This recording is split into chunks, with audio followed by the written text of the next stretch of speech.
Levon Aronian wins the Grenke Chess Classic and leaves fans wondering whether Magnus Carlsen needs to get his glasses checked. Anish Giri proves he's capable of a lot more than just drawing chess games, winning the Reykjavik Open with a dominant 8.5 out of 10 score. The Speed Chess Championship is set to kick off on May 3rd, but Mike Klein and I debate which of the 4 qualified challengers has the best chance at pulling a massive upset, so stay tuned for time trouble. All this and more in a jam-packed chess center that's long overdue, so let's jump in without any further ado. Standing tall across the New York skyline is, of course, Grandmaster Robert Hess, here to bring us the moves of the week.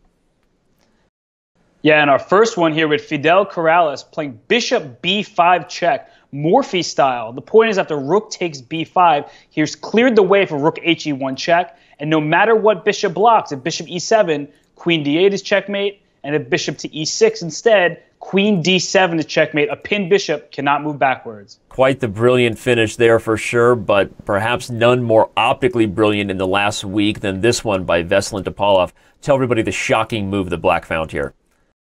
Well, Danny, it looks like Wojtaszek has everything under control, but Topalov unleashes rook takes b2. The point is after queen takes e7, Black goes in for the queen sacrifice of the rook takes c2. Now the queen must move. Let's say queen takes a7, and after pawn takes e3 check, followed by pawn takes d2, Black is about to promote a new queen, and White even might find himself in a mating net. So in the game, instead of queen takes e7, he went queen takes b2. But after pawn takes e3 check, bishop takes e3, queen takes e3 check, Topalov was about to mate his opponent and went on to win a nice game. Yeah, absolutely brilliant rook sack there. Move of the year candidate in my mind, but maybe this one is too. Anish Giri went 8.5 out of 10 in Reykjavik, no longer known as the draw master, and perhaps no finish was sweeter than this one. Tell everybody what he played.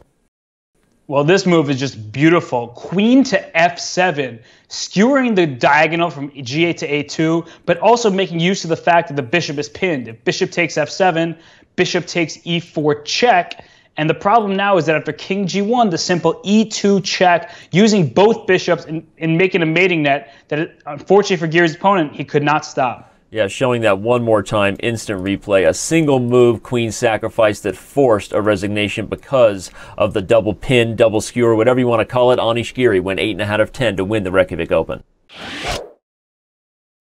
In addition to playing chess, you're also an avid options trader. You're trading all the time. You tweet about your options trades pretty regularly. How did you get into that? I've just been fascinated by the markets in general, but in the last couple of years, I've started doing more than just equities. And so it's just trying to look for patterns, strategies as well, and just doing a lot of research and trying to make good decisions, good investments, with some risk management involved as well. Now, he uses patterns and strategies, taking his chess skills to the markets, Anna. Is this the first chess player to ever create a second career path following his professional chess career? I think we have seen it in several cases, but it's certainly a good idea. I believe that Hikaru started trading and he uses his chess skills in the finance world. If we remember, Garry Kasparov, he transitioned from chess into politics. He's a very successful author.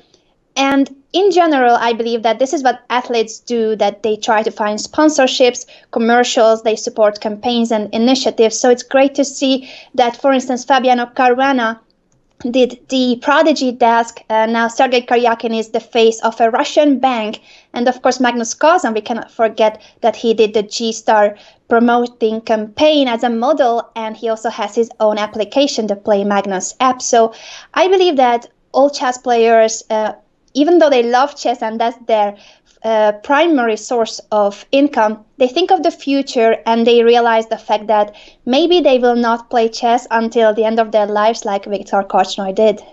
Makes sense, and certainly everybody can check out the full interview by Hikaru at Bloomberg TV. Anna, thanks for the thoughts. Never has someone's attempt to get featured on ChessCenter for a blunder of the week been so obvious, Robert. Tell everybody what White played here. Well, Danny, that's the only excuse I can think of, because here, Grandmaster Stephenson went pawn to f4, which looks good attacking the center, but it blunders a rook with knight takes h1. What an inexcusable mistake. And he resigned on the spot. Speaking of resigning on the spot, Fabiano Caruana played a blunder here and went on to lose in just a couple moves. Tell everybody how he lost his chance at repeating as U.S. champion in this game. Well, this game certainly had bigger implications, and he just missed the move Queen A7 check, and after King to H6, well, Varakobian is a simple Knight G4 check. The king must go up the board, and after Queen takes H7, White is up a horsey and delivering checkmate. How were neither of those two moves our top blunders, everybody? Well, now we move on to some B-roll you're seeing here where Hikaru Nakamura resigned on move 1 in one of our Speed Chess Championship qualifiers, blowing the mind of me and my co-host Amon Hamilton, and that's not even our top internet egregious blunder. Tell everybody what Alexander Moskalenko did in the final qualifier, Robert.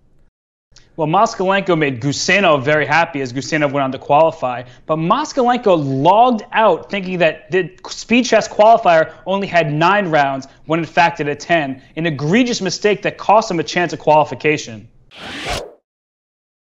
Joining us at the close of the Reykjavik Open is the one and only Peter Dockers. Peter? Hey Danny, yeah, this week calling in from Reykjavik, where Chess.com produced the live show of the tournament. And as a Dutchman, I can say I'm proud of the tournament winner because it's Anish Giri, our number 1 player. He won the tournament outright with 8.5 out of 10, and that great score was actually the same as his last round opponent Ermin Lamy scored 2 years ago here in Reykjavik as well. Excellent news for Giri, but there was another super tournament taking place in Germany. Tell us how that one finished up. Yeah, that was the Grenke Chess Classic held in both Karlsruhe for the first 4 rounds and then in Baden-Baden for the next 3 rounds. Tournament finished in a dominating performance for Levon Aronian, who actually started with 3 draws and then won 4 games in a row and could have won the 5th as well. He missed a win against Fabiano Caruana in the last round, but still 5.5 out of 7 was a great score for the Armenian number 1. And yeah, in second place, together with Caruana, actually was Magnus Carlsen, who only scored 4 out of 7, based on 6 draws actually and 1 victory. But still, he was actually grabbing the headlines for a number of reasons. For starters, he was playing for the first time ever with glasses on. He said he had some headaches recently, and he actually needs glasses now. So that already was a new look for him. And then later on in the tournament, his hairdo was also a bit strange, a bit wild. And on Twitter, everyone was talking about it. And then he actually explained in one of the last rounds that he had been to a spa and it messed up his hair, and somehow he couldn't get it right for the next round. But then the next day it was even wilder. So we're still a bit puzzled what happened there. But Magnus said that he actually has a plan with his hair. So we'll see what that will bring. In St. Louis this year, we had 2 first-time winners, Wesley So and Sabina Feuchter. Does this represent a changing of the guard, Danny? You know, I don't know if there's any other way to view those results besides that way, although I do expect Nakamura and Crush to get at least 1 more before they hang him up. Sticking with Hikaru, he just won the Zurich tournament for the 3rd time in a row, following up a 3rd victory in Gibraltar. But does Zurich being a rapid event make it any less meaningful? Well, first of all, Danny, don't call it rapid. It's the new classical, and all the kids are doing it. I don't think the fact that it's rapid devalues it in any way. If you think about it, the U.S. Championship and the World Championship were both decided in rapid this year, so rapid is the new classical.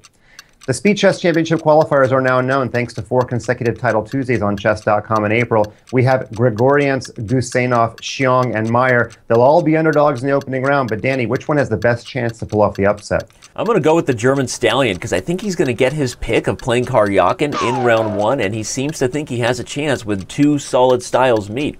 I'm going to go with an outside chance for him to pull off that one. Speaking of an outside chance, I'm going to throw a question your way that you may not see coming. Is Ho Yifan officially the strongest female player in history after this performance in Grenke?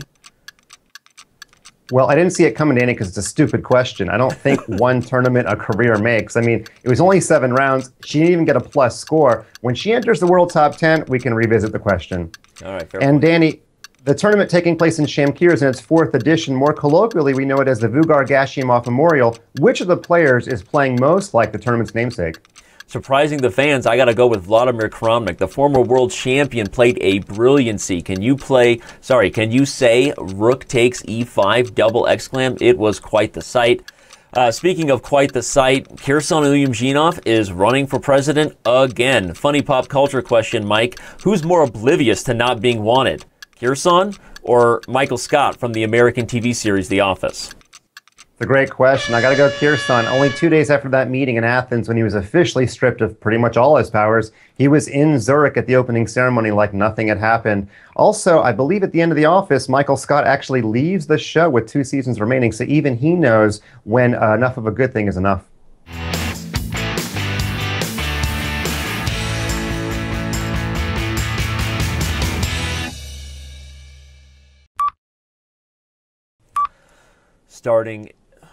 It's almost good golly Miss Molly. GGMX. Damn X.